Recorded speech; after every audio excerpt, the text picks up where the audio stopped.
Good morning students. आज हम करेंगे मध्यकालीन हिस्ट्री का बहुत ही महत्वपूर्ण टॉपिक गुलाम वंश 1206 ईस्वी से 1290 ईस्वी तक। तो गुलाम वंश जिसने दिल्ली पर 1206 से 1290 तक शासन किया और इस पर क्या कुछ परिवर्तन किए, किस प्रकार उसने शासन किया और किन किन राजाओं ने वहाँ पर शासन किया, तो हम देखेंगे आज गुलाम वंश। तो चलिए स्टूडेंट स्टार्ट करते हैं हमारा बहुत ही महत्वपूर्ण टॉपिक मध्यकालीन भारत का गुलाम वंश। दिल्ली पर शासन करने वाले सुल्तान अलग अलग वंश से थे, पर वो क्या थे?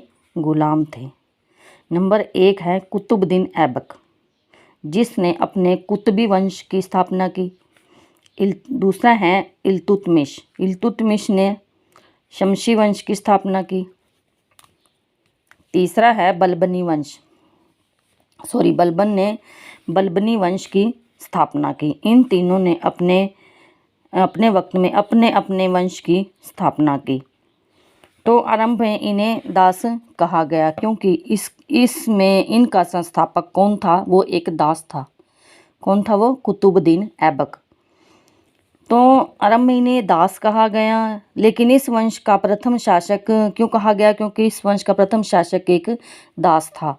इल्तुतमिश और बलबन भी दास थे, पर मान्यता के अनुसार इन्होंने जब शासन सत्ता ग्रहण करने के बाद दासता से इन्होंने मुक्ति पा ली थी।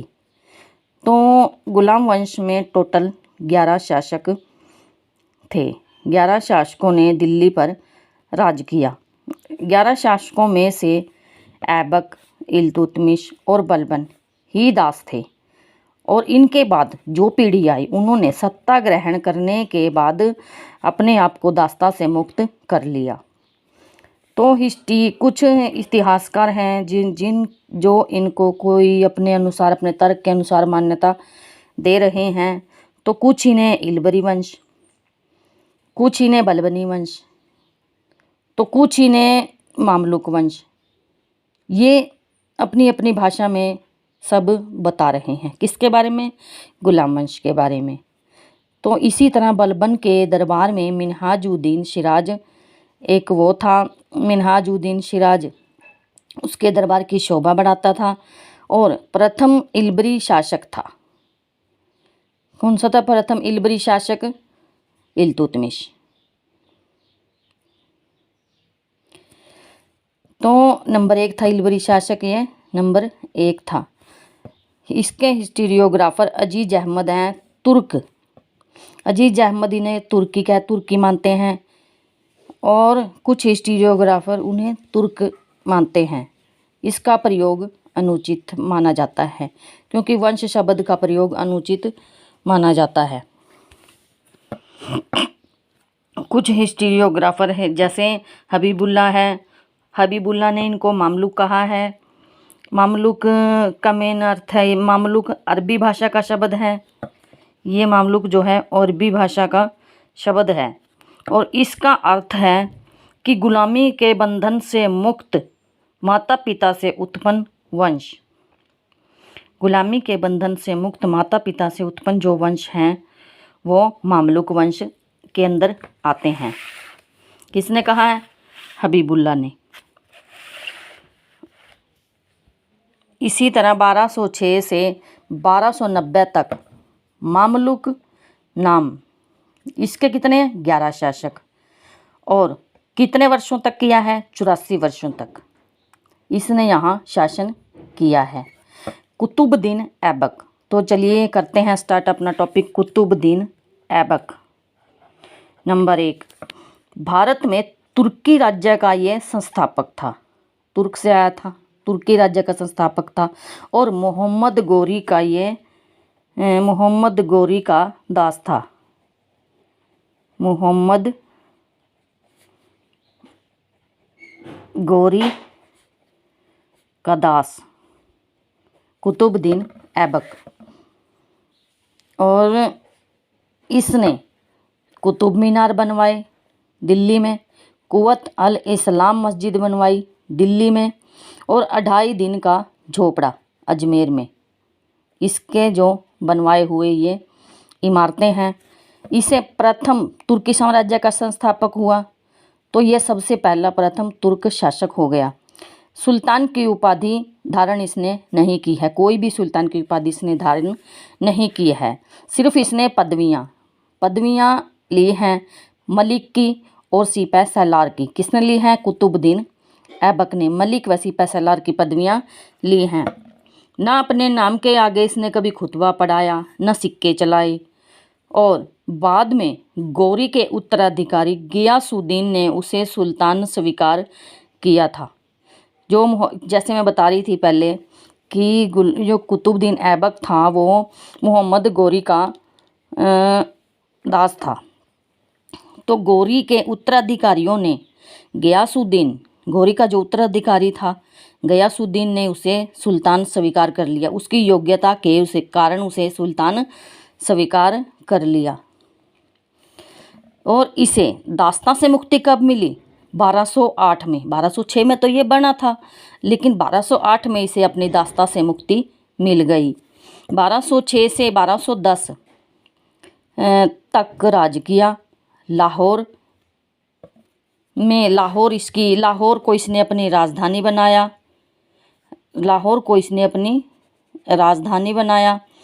अपनी वीरता उदारता के कारण इसे लाख बख्श कहा जाता है। हसन निजामी और फ़क्र मुदबिर को ऐबक का संरक्षण प्राप्त था। यानी जो हसन निजामी थे और फ़क्र मुदबिर जो विद्वान थे वो ऐबक के संरक्षण में थे, यानी ऐबक के राज्य में ये दोनों थे। सूफी संत ख्वाजा बख्तियार काकी के नाम पर ऐबक ने सूफी संत ख्वाजा बख्तियार काकी के नाम पर दिल्ली में कुतुब मीनार, जिसे इल्तुतमिश ने पूरा करवाया था। इल्तुतमिश ने इसे पूरा करवाया था क्योंकि इस शासक की मृत्यु जल्दी ही हो गई थी।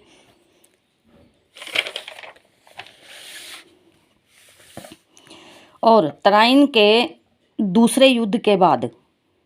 का जो दूसरा युद्ध हुआ उसके बाद गौरी ने ऐबक को अपने मुख्य भारतीय प्रदेशों का सूबेदार नियुक्त कर दिया। क्यों? क्योंकि वो एक योग्य व्यक्ति था।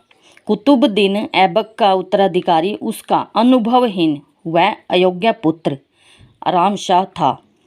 कुतुबुद्दीन का एक अयोग्य पुत्र भी था जो किसी योग्यता के लायक ही नहीं था, या उसे मतलब साम्राज्य में इंटरेस्ट ही नहीं था कि किस तरह किसी साम्राज्य को कैसे बढ़ाया जाए, कैसे कुछ उसे कुछ इंटरेस्ट ही नहीं था, जिसे इल्तुतमिश ने अपदस्थ करके सिंहासन पर अधिकार कर लिया।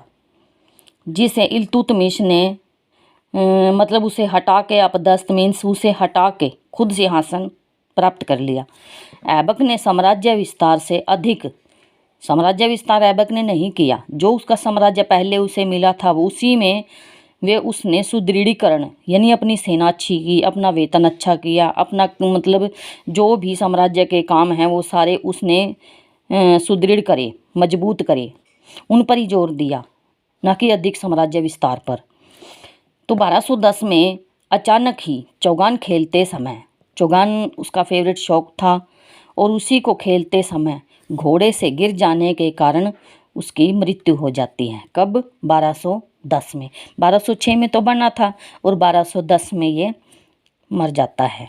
तो इसी तरह साम्राज्य का आगे विस्तार करने के लिए उनमें जो उसका आराम शाह बेटा था, तो 1210 में तुर्की सरदारों ने, तुर्की का था वो, तो उसके साथ उसके साम्राज्य में सरदार भी तुर्की होंगे, तो तुर्की सरदारों ने लाहौर में सुल्तान घोषित कर दिया था उसे। लाहौर जो उसकी राजधानी थी वहाँ उसे सुल्तान घोषित कर दिया था। लेकिन आराम शाह कौन था? एक अक्षम आराम तलब व्यक्ति था। वो सिर्फ आराम करता था और कुछ ऐसा उसका इंटरेस्ट नहीं था साम्राज्य में या अपने राज्य में। तो उसके अनेक विरोधी थे। विरोध तो करेंगे ही। दिल्ली के तुर्क सरदारों ने बदायूं के गवर्नर जो बदायूं का गवर्नर था इल्तुतमिश, जो ऐबक का विश्वास पात्र और गुलाम, वह उसका दामाद भी था। तो गुलामों का गुलाम कौन हुआ? इल्तुतमिश। कभी पेपर में प्रश्न आ जाता है कि गुलामों का गुलाम किसे कहा जाता है, तो इल्तुतमिश को गुलामों का गुलाम कहा जाता है, क्योंकि कुतुबुद्दीन ऐबक के गुलाम था और फिर गुलाम के आगे वो गुलाम इल्तुतमिश था। दिल्ली आने का निमंत्रण दिया गया उसको, किसको? इल्तुतमिश को, जो उसका दामाद था, विश्वास पात्र था और उसका गुलाम था। आराम शाह को मारकर, आराम शाह यानी कुतुबुद्दीन ऐबक के बेटे को मारकर स्वयं सुल्तान बन बैठा। कौन? इल्तुतमिश। इल्तुतमिश के समय अवध में पृथु विद्रोह हुआ। इल्तुतमिश, शमशुद्दीन इल्तुतमिश, इसके पिता का नाम था इलाम खां, इलबरी वंश का था वो। तो 1210 से 1236 तक इसने दिल्ली की राजधानी पर अपना असर जमाया, दिल्ली पर अपना असर जमाया। तो इल्तुतमिश का अर्थ है साम्राज्य का स्वामी। शमशी वंश, जिसे कुतुबुद्दीन ऐबक ने दास के रूप में खरीदा था, शमशी वंश से था ये, तो जिसे कुतुबुद्दीन ऐबक ने एक दास के रूप में खरीदा था, इसीलिए इसे दासों का दास भी कहा जाता है। जिसे ऐबक ने सरजानदार यानी शाही अंगरक्षकों का सरदार नियुक्त किया था। सरजानदार एक पद है, ये एक पद है जिसे शाही अंगरक्षकों का सरदार कहा जाता है। अमीर शिकार का पद भी इसे दिया। और 1205 ईस्वी में ऐबक ने दास्तां से मुक्त किया इसे, 1205 में इसे मुक्त कर दिया और मुक्त करने के बाद ही अपनी पुत्री का विवाह इसे करवा दिया। भारत में मुस्लिम सत्ता का शुभारंभ इल्तुतमिश ने ही किया था। कुतुब मीनार को पूरा भी इल्तुतमिश ने ही करवाया था और इसने एकता व्यवस्था प्रारंभ की, जिसके अंतर्गत सभी सैनिकों को नगद पैसे की बजाय भूमि दी जाती थी लेने वाला इक़्तिदार था, यानी जो भूमि वो ले रहा है उसे इक़्तिदार कहा जाता था। इक़्ता एक अरबी शब्द है, इसका शब्द भी एक अरबी है। इसने चांदी के टाका, तांबे के जित्तल का प्रचलन शुरू किया और दिल्ली में ही एक टकसाल स्थापित की। टकसाल का नाम लिखने की शुरुआत और भारत में इसका प्रचलित करने का श्रेय इल्तुतमिश को ही जाता है।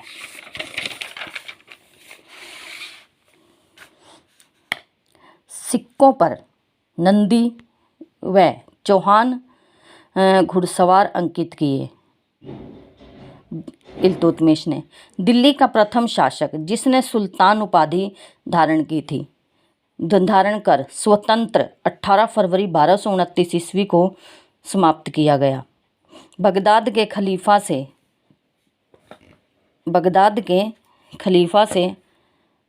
अल-मुंतसिर बिल्ला से इसने मान्यता प्राप्त की थी। करने वाला यानी जो सिंह बिल्ला था, उससे मान्यता प्राप्त करने वाला ये प्रथम मुस्लिम शासक था, जिसने खुद को इससे मान्यता लेकर खुद को स्वतंत्र कर दिया 18 फरवरी 1229 को।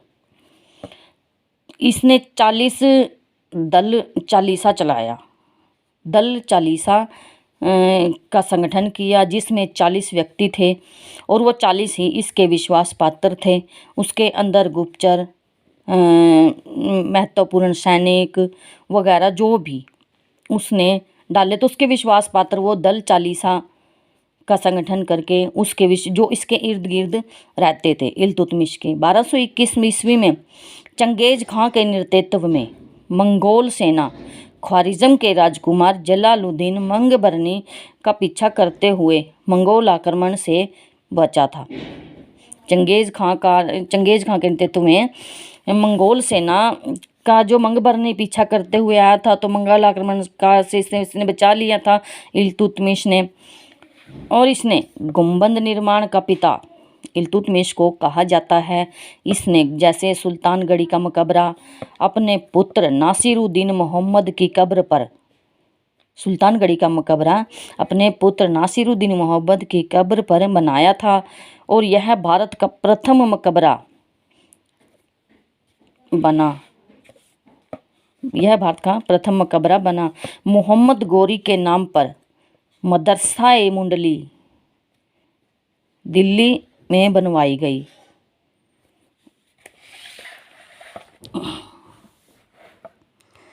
आगे हैं, उज्जैन का महाकाल मंदिर को इसने ध्वस्त किया, और दिल्ली को राजधानी बनाने वाला प्रथम शासक था कौन?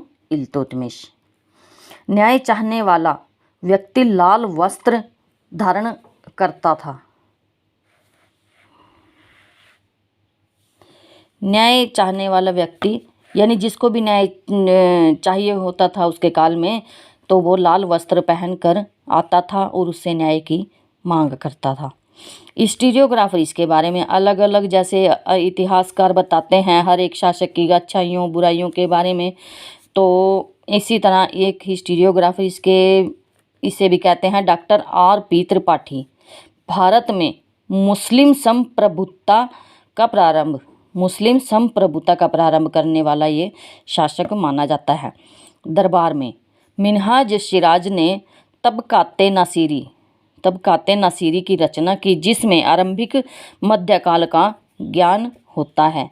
तो अक्सर यही प्रश्न एग्ज़ामों में देखने को मिलता है कि मिन्हाज सिराज ने तबकाते नासिरी की रचना की, और ये रचना किससे संबंधित है? तो ये आरंभिक मध्यकाल के ज्ञान से संबंधित है। तो इसके उत्तराधिकारी देख लेते हैं। इल्तुतमिश की मृत्यु के बाद, इल्तुतमिश की मृत्यु 30 अप्रैल 1236 ईस्वी को हो गई थी। मृत्यु से पूर्व यानी मृत्यु से पहले ही उसने अपनी बेटी रजिया सुल्तान को उत्तराधिकारी बना दिया था। 1236 ईस्वी से 1240 दिल्ली की प्रथम व अंतिम महिला शासक थी। सैनिक वेशभूषा और पुरुषों की वेशभूषा में वो दरबार में हमेशा आती थी। कुबा यानी कोट, कुलाहा, टोपी और हाथी पर चढ़कर जनता के बीच जाती थी। अमीरों में जिसके कारण वो एक नारी थी, और नारी को मुस्लिम समाज में वैसे भी कम ही आज़ादी होती हैं, और उस वक्त तो जब इल्तुतमिश ने उसे साम्राज्य का सम्राट घोषित कर दिया, तो इसी के कारण उससे अमीर विद्रोह में आ गए और अमीरों में फूट डाल दी। अबिसिनिया निवासी एक गुलाम मलिक जलालुद्दीन याकूत को उसने बहुत महत्व दिया, क्योंकि वो उसे महत्व दिया और उसे अमीर याखुर यानी अश्वशाला का प्रधान बना दिया। अल्तुनिया ने विद्रोह कर दिया तथा रजिया को बंदी बना लिया, और अल्तुनिया से शादी की उसने, और बटिंडा का वो सूबेदार था। कौन? अल्तुनिया बटिंडा का सूबेदार था, और उससे रजिया ने शादी की। और इसी बीच इल्तुतमिश के एक पुत्र बहराम शाह ने सत्ता हथियाने के लिए 13 अप्रैल 1240 को उसका वध कर दिया। उसका वध कहाँ किया? कैथल में। कैथल में रजिया सुल्तान का मकबरा है, कैथल में ही इसका मकबरा है, और कैथल में ही इसको मार दिया था। जब ये शादी करके भटिंडा से पंजाब से दिल्ली आ रही थी, तो कैथल में इसको मार दिया था, और यहीं पर इसका मकबरा बनाया गया है। 3 वर्ष 6 महीने इसने शासन किया, बिगड़ी स्थिति को संभाला। और हिस्टोरियोग्राफर इसी के बारे में कहते हैं कि जैसे मिन्हाज सिराज कहते हैं, भगवान ने उसे पुरुष नहीं बनाया, वरना उसके समस्त गुण उसके लिए लाभप्रद थे, क्योंकि वे एक योग्य शासिका थी। और इसी तरह एल्फिंस्ट भी कहते हैं, एल्फिंस्ट यदि रजिया स्त्री ना होती तो उसका नाम भारत के महान शासकों में आज लिया जाता। और इसके बाद मुइजुद्दीन बहराम शाह 1240 से 1242 तक, इसमें एक नवीन पद नायाब ए मुमलकत की स्थापना की, जो संपूर्ण अधिकारों का स्वामी होता था। नायाब ए मुमलकत की स्थापना की, जो संपूर्ण अधिकारों का स्वामी होता था। पहले यह एक नायाब था जो ऐतगीन को मिला था। एक ये पहले से ही एक ये नायाब था जो ऐतगीन को मिला था। इसने 3 दावेदार, सुल्तान, नायब और वजीर, ये ऐसे दावेदार थे जिनके हाथों में पूरी सत्ता रहती थी। मुइजुद्दीन बहराम शाह के काल में 1241 ईस्वी में मंगोलों का आक्रमण हुआ था और अलाउद्दीन मसूद शाह 1242 से 1246 ईस्वी तक नाम मात्र का सुल्तान था। मसूद शाह समस्त शक्ति चालीसा के हाथों के पास थी। चालीसा जो इल्तुतमिश ने 40 सरदारों का समस्त जो झुंड बनाया था अमीरों का, तो उसी के हाथों में थी। बलबन अमीर ए हाजिब के पद पर आया था। इसमें अलाउद्दीन मसूद शाह के काल में बलबन जो था अमीर ए हाजिब के पद पर यहाँ आया था।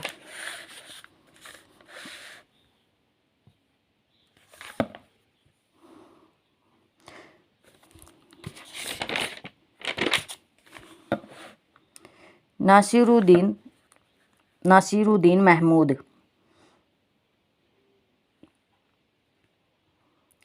इसने अपना राज तिलक दिल्ली में करवाया। 17-18 साल की उम्र में यह गद्दी पर बैठा और इसकी पत्नी का नाम मलिकाए जहाँ खानी और जो बलबन की बेटी थी।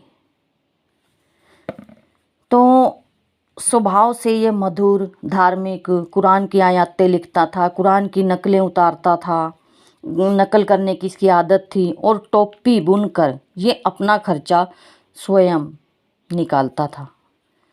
हिस्ट्री जियोग्राफर कहते हैं मिनहाज ने तबकाते नासिरी उसे ही समर्पित की है। किसको? तबकाते नासिरी किसको समर्पित है? नासिरुद्दीन महमूद को। मुख्य काजी के पद पर था। कौन? मिनहाज। किसके? नासिरुद्दीन के।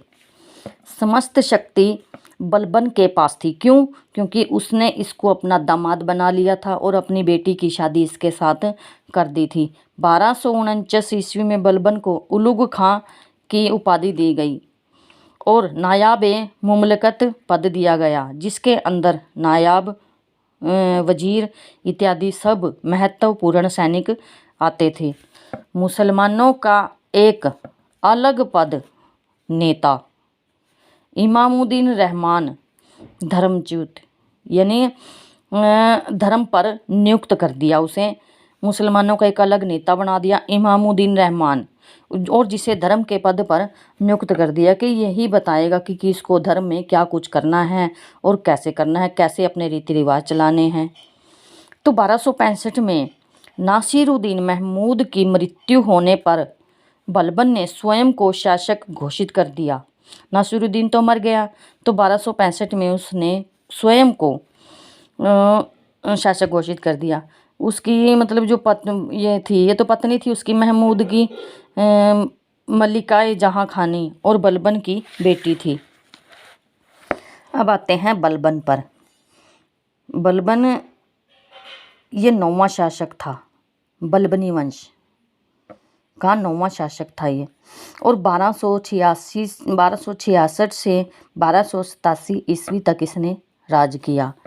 सिंहासनारूढ़ यानी सिंहासन पर आते ही उसने सुल्तान गयासुद्दीन की उपाधि धारण कर दी। यानी गयासुद्दीन जो है एक ये उपाधि है, ये एक उपाधि है।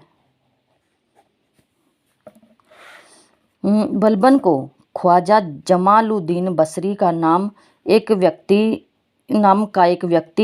खरीद कर 1232-33 में दिल्ली लाया था। तो इल्तुतमिश ने ग्वालियर को जीतने के बाद और बलबन को खरीद लिया था। इल्तुतमिश ने ग्वालियर जब जीता तो ग्वालियर की सेना में ही समझो कि ये होगा, और इसे वहाँ से खरीद लिया था इसकी योग्यता के कारण। रजिया के समय में इसे अमीर शिकार कहा जाता था। अमीर शिकार एक पद था, ये रजिया के समय इसको दिया गया था। मुइजुद्दीन बहराम शाह के समय अमीर आखूर था। अलाउद्दीन मसूद शाह के समय अमीर हाजिब था। नासिरुद्दीन महमूद के समय अमीर हाजिब के पद पर ये रहा था। कौन? बलबन। कहना इसको कहा जाता है, जब मैं किसी तुच्छ व्यक्ति के परिवार के किसी व्यक्ति को देखता हूँ तो मेरे शरीर की नाड़ियाँ उत्तेजित हो जाती हैं। तो ये अक्सर कहता था, क्योंकि ये किसी भी तुच्छ व्यक्ति को कहा जाता है इसके बारे में कि ये ऐसा ऐसा उन लोगों को बोलता था, जिसके कारण ये कभी भी किसी तुच्छ व्यक्ति से नहीं मिलता था। 1292 ईस्वी में ग्वालियर, चंदेरी, मालवा पर इसने अभियान किए और 1257 ईस्वी में मंगोलों का आक्रमण रोका।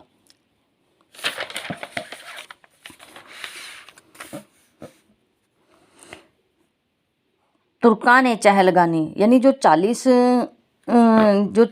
उसने इल्तुतमिश ने बनाई थी उसका इसने नाश किया और निष्पक्ष न्याय किया। इसने निष्पक्ष न्याय का ये वफादार था। निष्पक्ष न्याय को इसने देखा, समझा और निष्पक्ष न्याय अपने राज्य में इसने प्रारंभ किया। हिस्टोरियोग्राफर के.ए. निजामी के अनुसार बलबन दिल्ली सल्तनत का एकमात्र ऐसा सुल्तान था जिसने राजस्व के विषय में विचार किया, जिसने यह सोचा कि राजस्व यानी धन इकट्ठा किया जाए, उसका कैसे यूज़ किया जाए। ये एकमात्र ऐसा सुल्तान था। इसने जिले इलाही उपाधि है। देवीय अधिकार यानी जिले इलाही नाम की एक उपाधि धारण की, जिससे इसके पास एक देवी अधिकार आ गया, जिससे जो भी कहेगा ये भगवान का कहा हुआ है और उसी के अनुसार सारी जनता चलेगी। और इसी देवी अधिकार के कारण शाही वंशज होने का भी ये दावा करता था।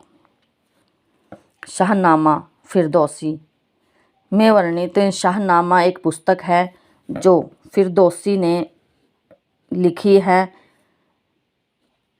इसमें वर्णित किया है अफराशियाब वंशज का बताया है। शाहनामा पुस्तक में फिरदौसी ने इसे अफराशियाब वंशज का बताया है, जो है कुलीनता पर विशेष बल दिया गया है कि एक कुलीन परिवार से संबंध रखता था। ईरानी आदर्शों व परंपराओं का पालन इसने अपने दरबार में किया और जिसमें सिजदा सिर झुकाकर, पैबोस यानी पैरों पर नतमस्तक होकर और नौरोज को इसने प्रारंभ किया। गुप्तचर विभाग बनाया इसने प्रत्येक प्रांत में, जिले में, और अपने जिससे इसके गुप्तचर इसको ये कहते थे कि कहीं कुछ बातें ना चल रही हों, किसके शासन के खिलाफ कोई बातें करता हो, तो इसी तरह इसने अपने ज़िले में गुप्तचर खुद को सुरक्षित रखने के लिए वह अपनी पहुंच को सुरक्षित रखने के लिए इसने गुप्तचर विभाग का गठन किया, जो प्रत्येक प्रांत और ज़िले में बनाए गए। इमादुल मुल्क को दीवाने आरिज के पद पर नियुक्त किया इसने। मेवातियों का विद्रोह इसने रोका। 1279 ईस्वी में तुगरिल खां बंगाल में गंभीर अपराध में स्वयं निर्णय, गंभीर अपराध में अगर कोई अपराध इतना ज़्यादा गंभीर है कि उसका निर्णय दूसरों पर वो नहीं छोड़ता था, उसका निर्णय वो स्वयं करता था। रक्त और लौह की नीति पर उसने शासन किया कि लोहा लो, अपने हक का आप लोहा लो, कि अपने हक को आप क्यों छोड़ते हो। विद्रोही की हत्या कर बच्चों व पत्नी को दास बना लिया। यानी कि कोई विद्रोही होता इसका, जिसके साथ इसका विद्रोह होता, उसको मार कर उनकी पत्नी और बच्चों को ये दास बना लेता था। कौन? बलबन। 1286 ईस्वी में बलबन की मृत्यु हो गई। ऐसा माना जाता है कि शहजादा मोहम्मद बलबन का पुत्र था और उसकी मृत्यु से उसका स्वास्थ्य और भी खराब होता चला गया और उस पर बहुत ज़्यादा प्रभाव पड़ा, तो जिसके कारण वो 1286 ईस्वी में मृत्यु को प्राप्त हो गया। हिस्टीरियोग्राफर बर्नी हैं। तो बलबन की मृत्यु से दुखी होकर मलिकों ने अपने कपड़े फाड़ लिए और सुल्तान के शव को नंगे पांव कब्रिस्तान ले जाते समय अपने सिर पर धूल फेंकी और 40 दिन का उपवास किया। मृत्यु के 3 वर्ष बाद पद, प्रतिष्ठा और व्यवस्था नष्ट हो गई।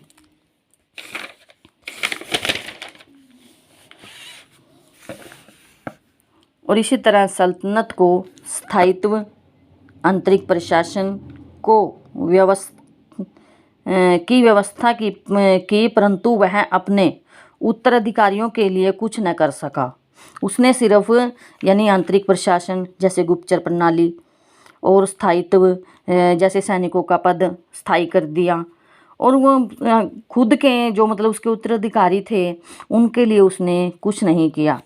दूसरे पुत्र था उसका बुगरा खां की शासन के प्रति उदासीनता के कारण अपनी मृत्यु के पूर्व ही शहजादा मोहम्मद के पुत्र कैखुसरो को अपना उत्तराधिकारी बना दिया था। यानी उस बुगरा खां जो उसका दूसरा पुत्र था, उसकी कोई इंटरेस्ट ही नहीं था शासन के प्रति, तो जिसके कारण उसने पहले ही सोच समझ के शहजादा मोहम्मद जो उसका पहला पुत्र था जो मर गया था, और उसके पुत्र को कैखुसरो नाम का उसका एक पुत्र था, उसको उत्तराधिकारी बना दिया। विश्वास पात्रों ने कैकुवाद जो बुगरा खां का पुत्र था उसे सुल्तान बना दिया। विद्रोह तो होंगे ही, और उसे जलालुद्दीन ने यमुना नदी में फिकवा दिया। किसको? कैकुवाद को। 3 महीने तक उसके पुत्र शमशुद्दीन क्योमर्स का संरक्षण, और जून 1290 में उसकी हत्या कर दी गई। मलिक फिरोज खिलजी दिल्ली की सल्तनत पर अगला शासक बना। इस वीडियो में थैंक्स।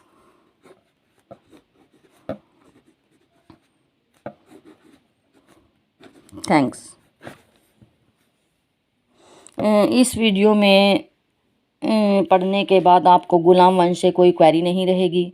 अगर आपको कोई क्वेरी रहती है, कोई भी क्वेश्चन अगर रह जाता है इसके अंदर, तो प्लीज़ कमेंट करें। Thank you.